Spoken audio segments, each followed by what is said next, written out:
Welcome. This is Barry Jones from Angelic Wisdom, and we're here for our monthly Angelscope for the sign of Aquarius for the month of June 2024. So, as we start, I'd like to thank everyone who graciously returns to this monthly series, and to also welcome anyone who is new to our Angelic Wisdom community. Just a few reminders, of course, if you haven't yet subscribed, make sure that you've done so. Select the all notification bell, like, dislike, and of course, leave your comments. If you'd like to get an angel reading with me, you can go to my current website, theangelschool.com/services. And if you'd like to support my channel with a donation, you can go to my PayPal me link for Angelic Wisdom LLC. Along with these, you will also find the general monthly angel reading for June, the link in the description area beneath this video, and the monthly reading will be the very first one that you will spot. So make sure that you check it out. Now let's take a look at the format. The card in the center will represent a message from the archangel rather that you're working with in this month, and the cards on either side will represent a message from your guardian angel. The card on the left is from the Major Arcana. It's going to highlight the general theme or lessons that are taking place and that are shaping your month. Usually it's not something you're aware of. It can be. The card on the right is from the Minor Arcana, and it will indicate how it's showing up in your day-to-day awareness and the ways that you can work with it. So let's take a deep breath.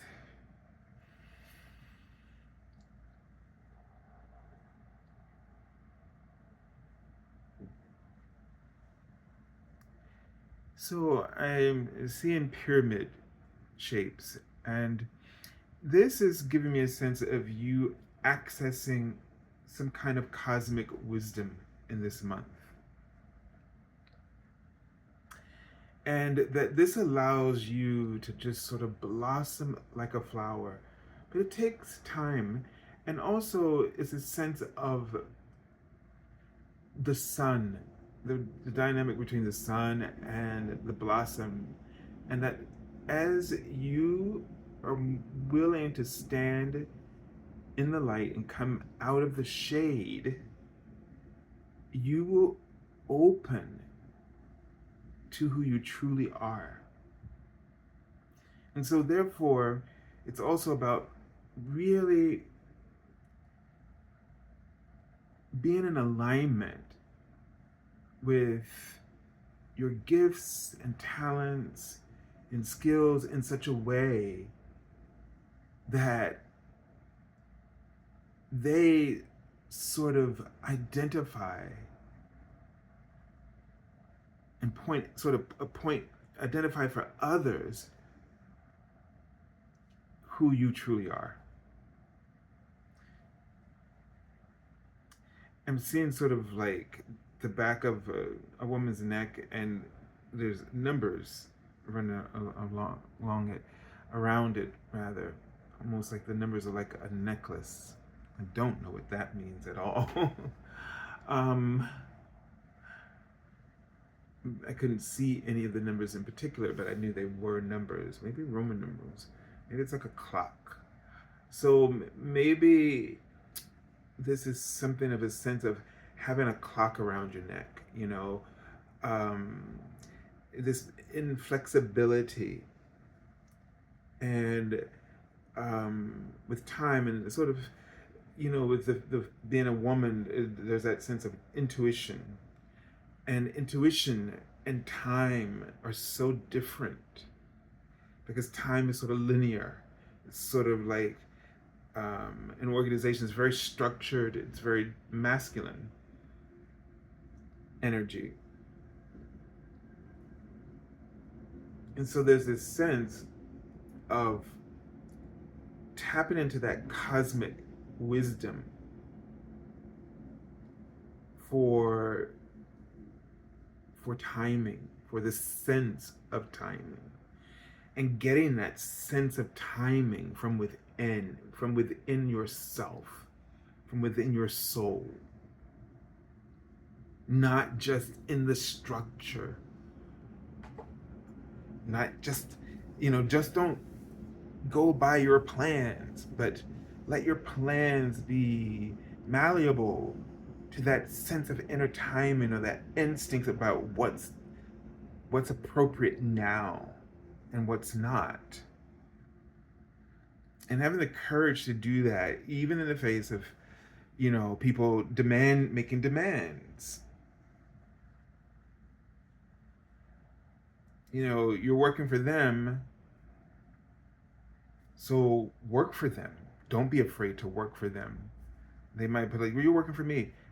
Yeah, you're paying me for my expertise. You're paying me. You've chosen me. Let's get past the paying part. Because of my unique abilities. And I'm telling you, ... kind of thing. So you just have to, stand in your truth, but communicate in an effective manner. Communicate that truth, but effectively. And you can only do that if you are really tapped into that inner wisdom. We're the diplomat, so be the diplomat. But without being compromised. So we have Archangel Prevalent here again, and it says, "Be conscientious, cooperate with others for the highest good." I feel like this is an interesting archangel, because he works with, the insects. And every insect has a purpose on the planet, not just for what we know, but they've come here to do service for the planet, just like you're here in service to the planet.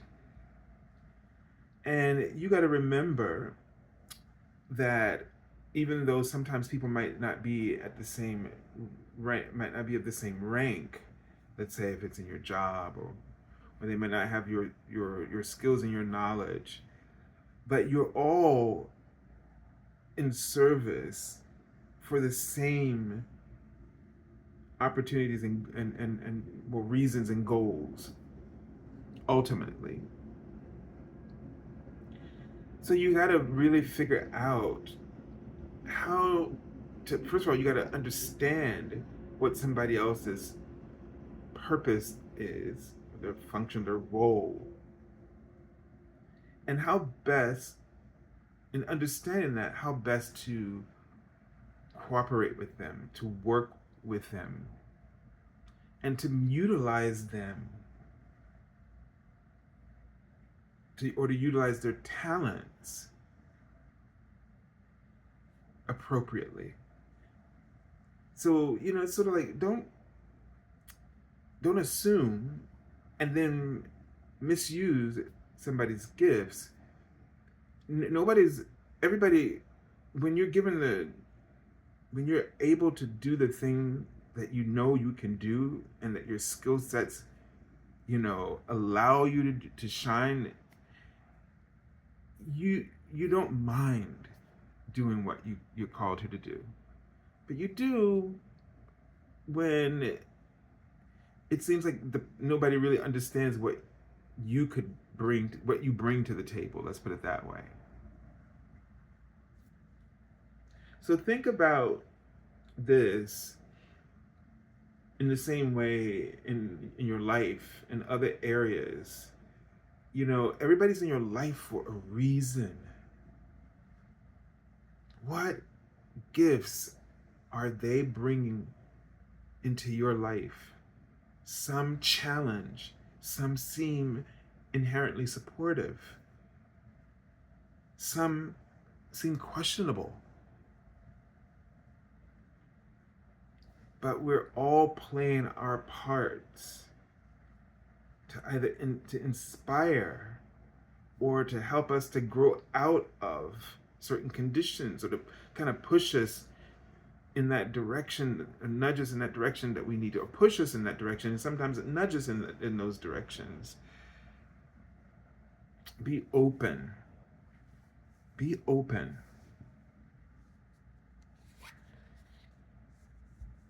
So we have what is typically called the Judgment card, but here it's called Renewal. And so this is a time of assessment, evaluation, self-evaluation, as the card says here. This is where we really need, this card is emphasizing putting our Lord, and putting aside sort of preconceptions or notions, putting that stuff aside, and not being afraid to open something up, to open a door, to really getting close with your enemy.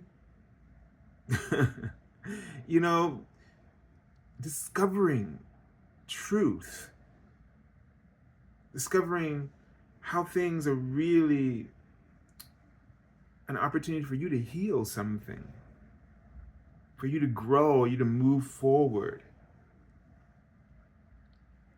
It's a do-over moment.